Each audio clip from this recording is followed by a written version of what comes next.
We're going to move forward to our awards section of our agenda for now. So I want to start by saying that there is an award that we look to every single year called the Barbara Fink Award. And this is usually given at the annual conference for the outstanding work of an individual of the Florida Association for the Education of Young Children, someone who is a member of the association. And Ms. Fink, for those of you who do not know, she was our very first president. And so this person really exudes leadership to our organization. This year, we are honored to bestow this award upon the late, great Bill Ganza.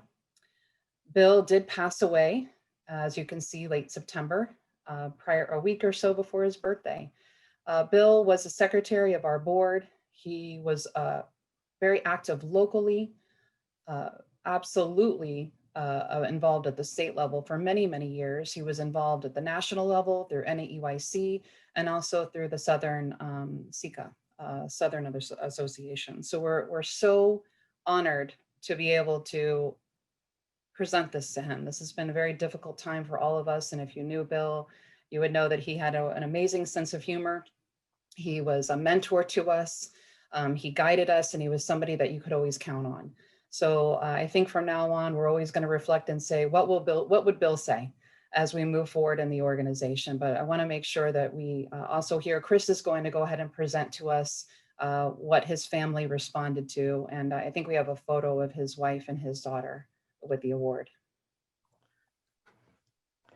Thank you, Heather. Holly, there we go. This is Bill's wife and his lovely daughter. And this is the award. We sent it to them in advance and they were able to hold it up. They chose to not be here today because they've been doing a lot over the past 2 weeks, as you can imagine. But this was a statement that they sent for us to read to you. Adrian and I are honored to accept the Barbara Fink Award on Bill's behalf. He enjoyed working with the organization, to make sure children's education was advanced from infancy to the post-secondary level. His initial start as a daycare director led to the love of children and the recognizing of how important it was for teachers and parents to have support and encouragement. He even learned how to make cookies for his daycare when he ran a daycare center, I believe, in Georgia. And he spent time entering the float for the Athens Christmas parade. He would help in any way possible. So from all of us to Bill's memory and to Bill's family, thank you for the gift of time that he gave us and all the wisdom that he passed down.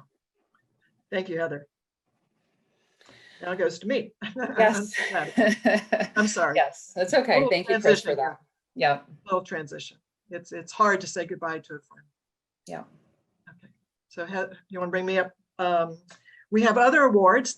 These awards, or we call them our member awards, and chapters around the state nominate different people from their chapter, from their community that they think deserve the award. So the first ones I'm going to read are the Outstanding Member Awards. We've asked each person, we've sent them their awards in advance, and we've given them, so if they want to speak for a minute, we'd be glad to hear from them. So the first person we're going to hear from is Jackie Brooks. Jackie, are you with us? Let's see. Holly, do you have Jackie with us? Yes, I'm here. Okay, there's Jackie. Jackie's from Jacksonville and was nominated by her chapter, the North Florida chapter, and is an outstanding member. And Jackie, go ahead. Thank you all for the award. I'm really honored. And I didn't think I was even doing anything special, just doing what's normal in early childcare. As a member of the North Florida chapter, I was worked alongside with Bill and Charlene, and they've always pushed us in different positions, whether we wanted to be or not. It was told that we needed to do something. So I appreciate all that they have done and all they're helping me do. And I want to thank you all.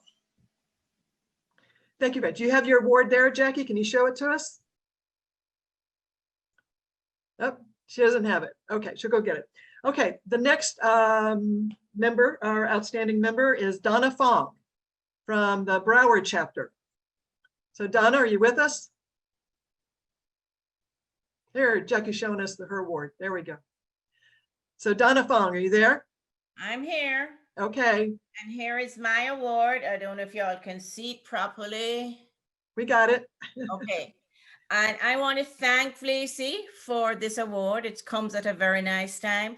And thank you all, because it's the first time I put on lipstick in 6 months. So I appreciated that also with having to wear a mask. I want to take this opportunity to say to Chris and her team, fantastic job. I know what it is to put on a conference, but to put on a virtual conference, I don't know how you guys have done it, but you've done a phenomenal job. I love the winning wheel. I don't know who came up with that, but that's genius. On behalf of everybody in early childhood going through this rough time, this will soon end. It will come together. We will come together. And we always have to remember the most important thing is the children who are also going through a very rough time. So thank you, FLAEYC, and good luck to everyone. Thank you very much, Donna. We greatly appreciate it. And our next outstanding member is Melissa Stuckey from over in the Pensacola, Santa Rosa area. Melissa, are you here? I'm here. I'm here. Here we go. I want to say a special thank you for this. I'm really honored. I was very, very surprised when actually heard it from my staff first. So here at the Early Learning Coalition, but I do want to say a special thank you to the Northwest Florida chapter. They're a wonderful group that I've worked with for many, many years now. Do amazing things over here in the Panhandle. And thank you to the selection committee from FLAEYC. And y'all are doing a wonderful job with the conference. Like I can't imagine putting on a virtual conference. So it's been a great job. I really want to say, let me show you this beautiful, beautiful award. It's absolutely gorgeous. And I want to say that I'm so honored to be a part of a community that completely understands that children matter. So many people out there don't understand it. And after all the years that I've been here at the coalition, I'm amazed that people still don't understand how important children are in early education.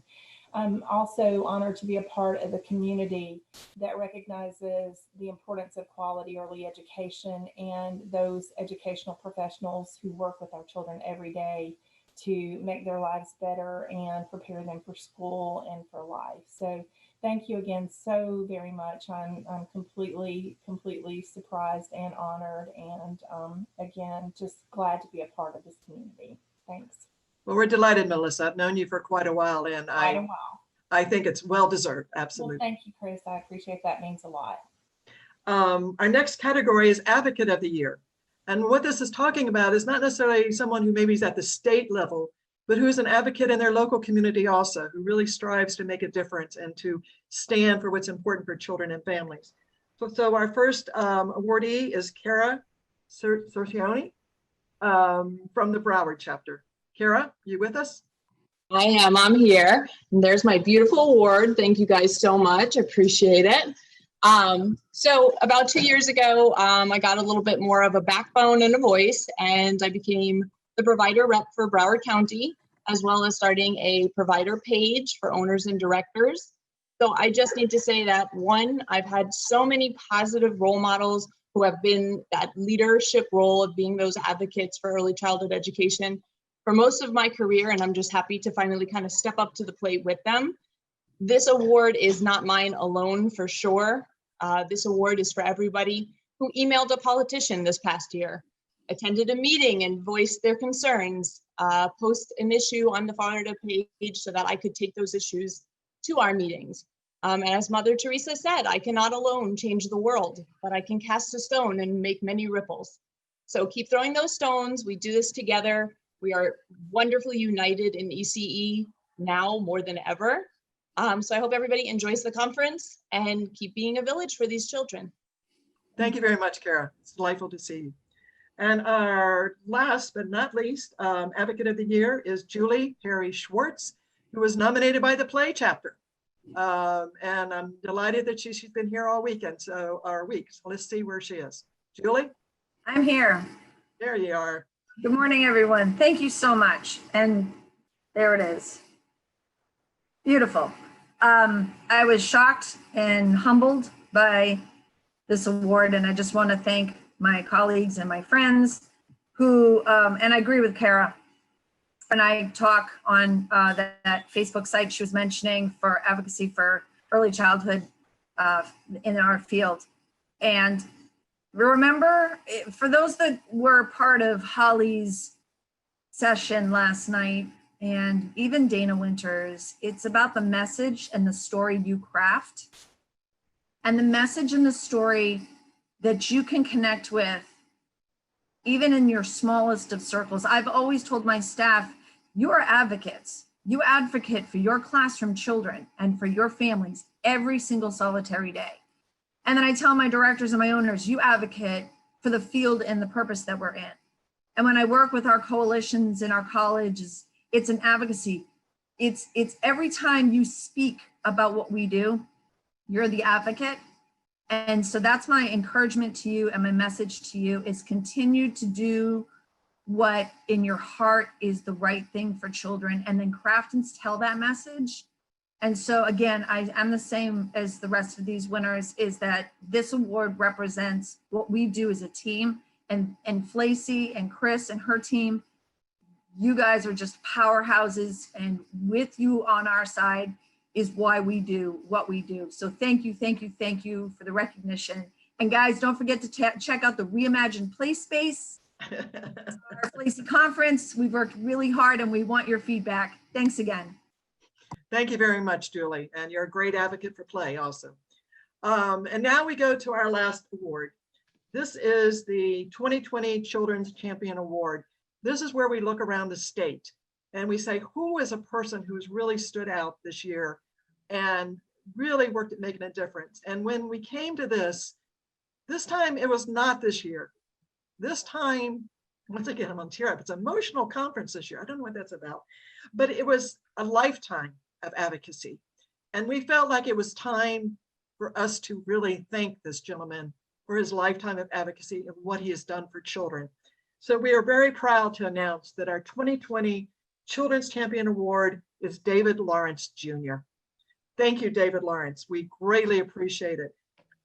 David has spent his lifetime, retired in 1999 as a publisher of the Miami Herald, to work in the area of early childhood development and readiness. He talks about he left one career to start another one.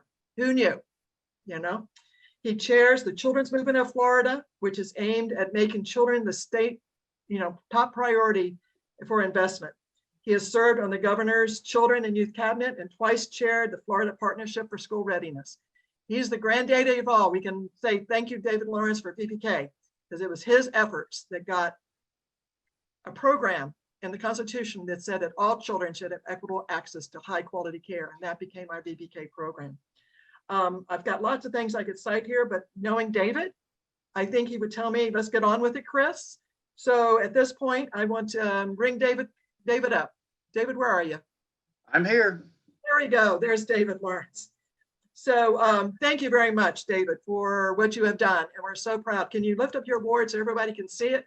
Here it is. Thank you very much. We offered David a good about 10, 15 minutes. I don't know exactly how much, Holly will tell me, time to talk. And when he and I talked about it, he said, Chris, I don't want to do a speech. I want you to ask me questions. And I don't want you to ask me these questions in advance. I want you to surprise me with your questions, and then I will talk.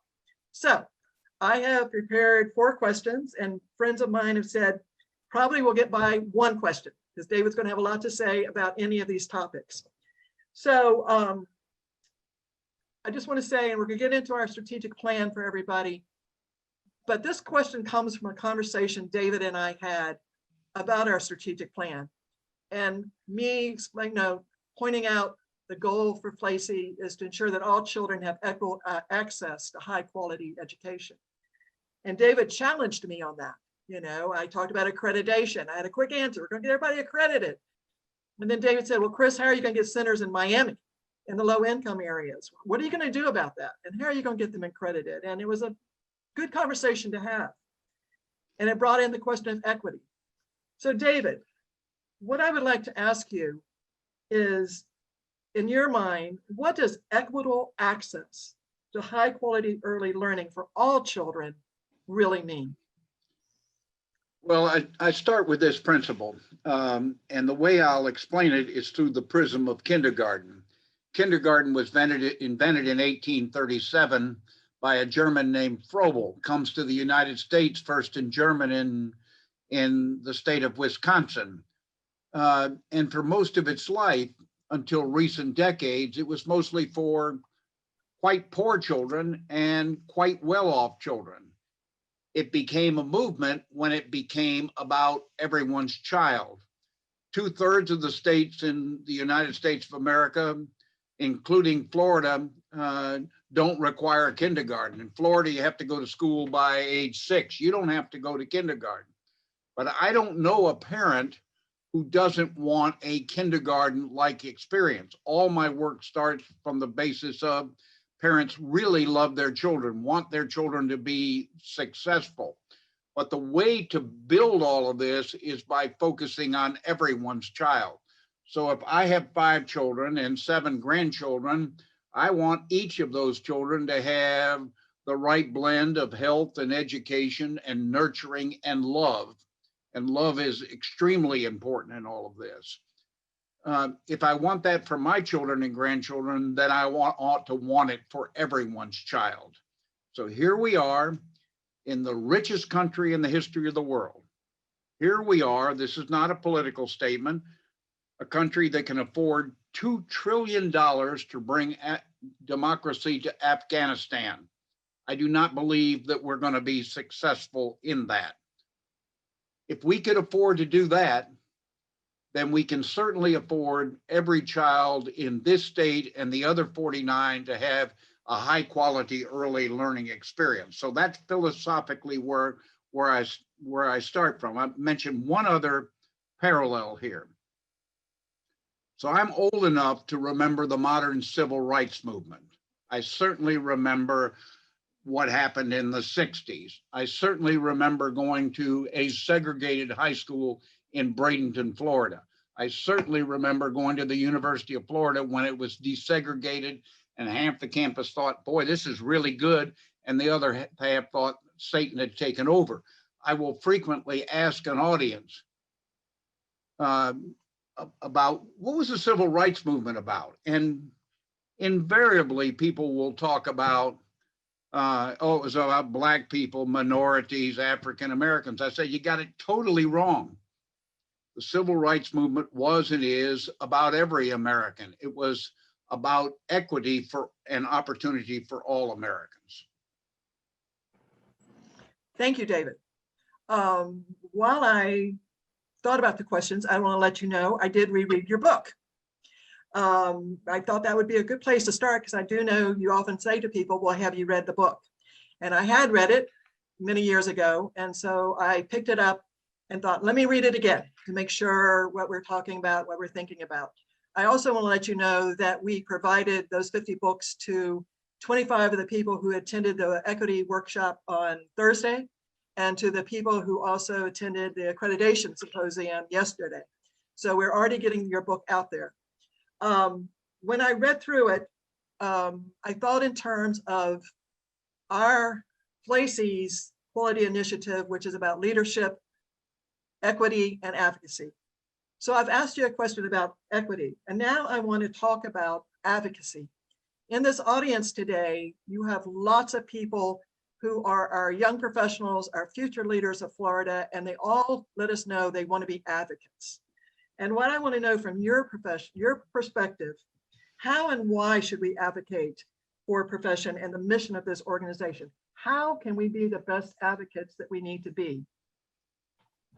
So I read a lot of history. I read at least a book every single week. I just finished a new book about Abraham Lincoln. I read another book this week about Chesterfield Smith, who was a great legal figure in Florida. I've read several biographies of Frederick Douglass. What was one thing that Frederick Douglass said in better words than this? that no social progress in the history of the world was accompanied by anything less than a bit of pushing and shoving. I think you and we are on the side of the angels. I think that's all good. I think goodwill is really important.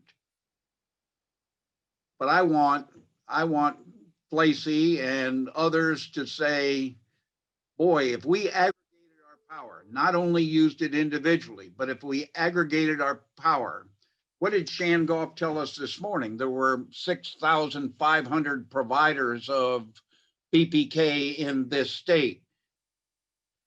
Think how many thousands of people more that represents.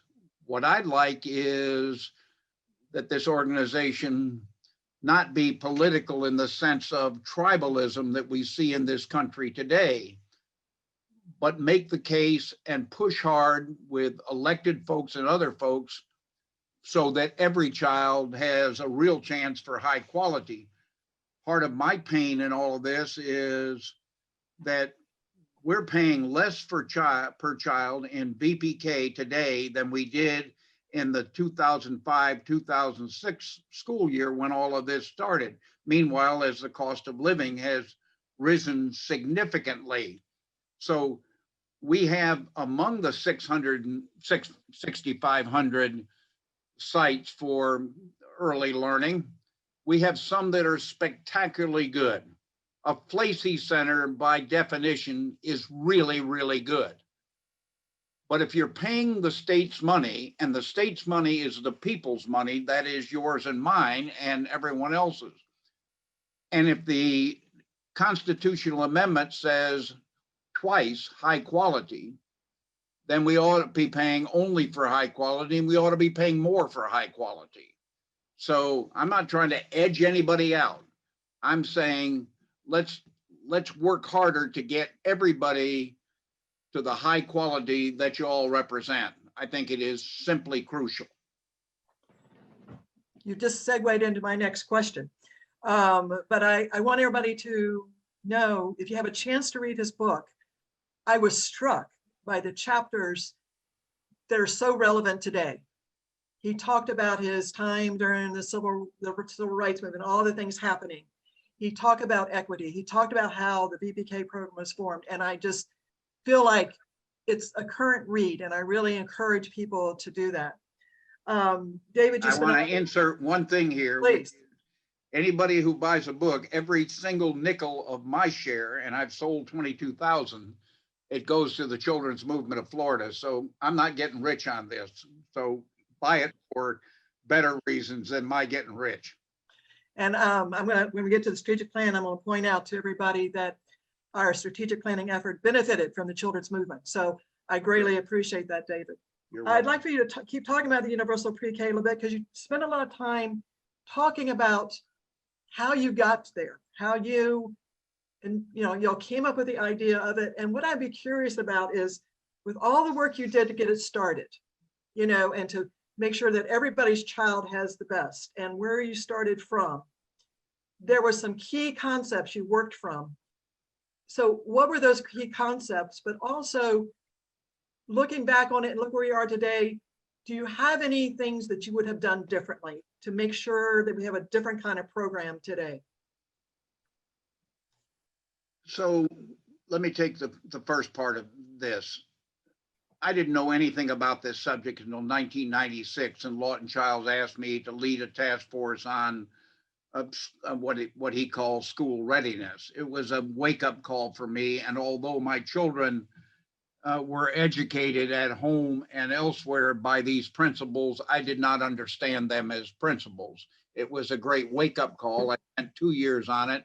Out of that came, with the great leadership of Tony Jennings, first the Senate president, later the lieutenant governor on Jeb Bush, came the School Readiness Act of 1999, which now has morphed into early learning coalitions.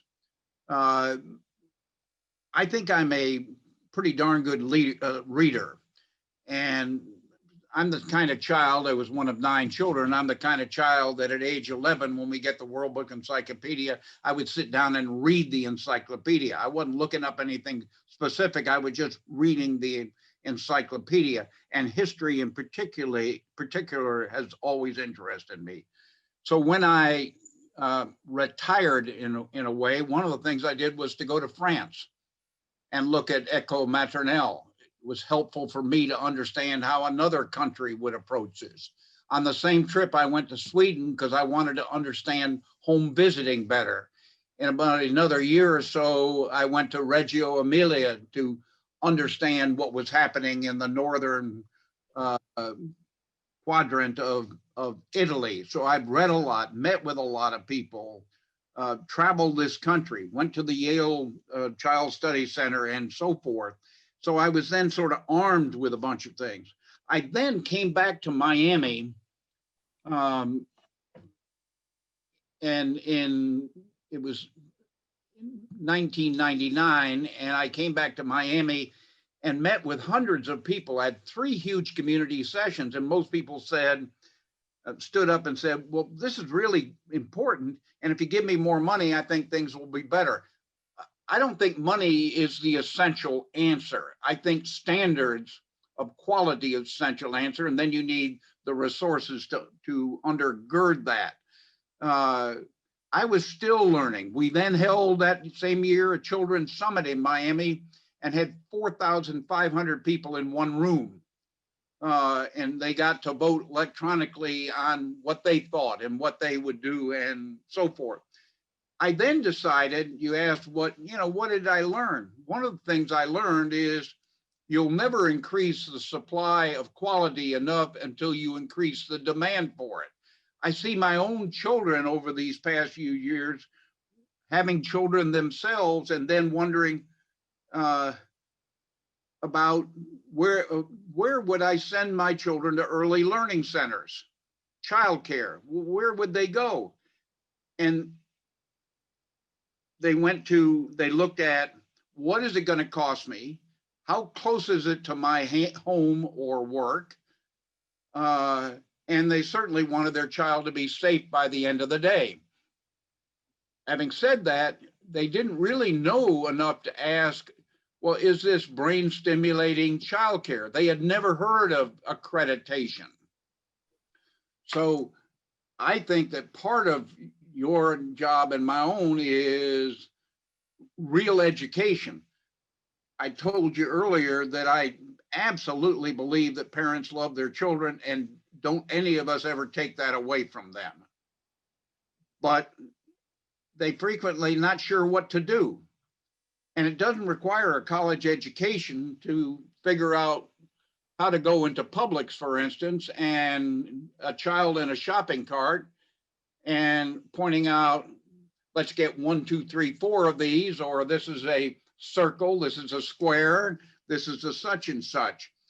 It doesn't take, you don't need to be a college educated person to know that a little television's okay, but don't use television as a babysitter.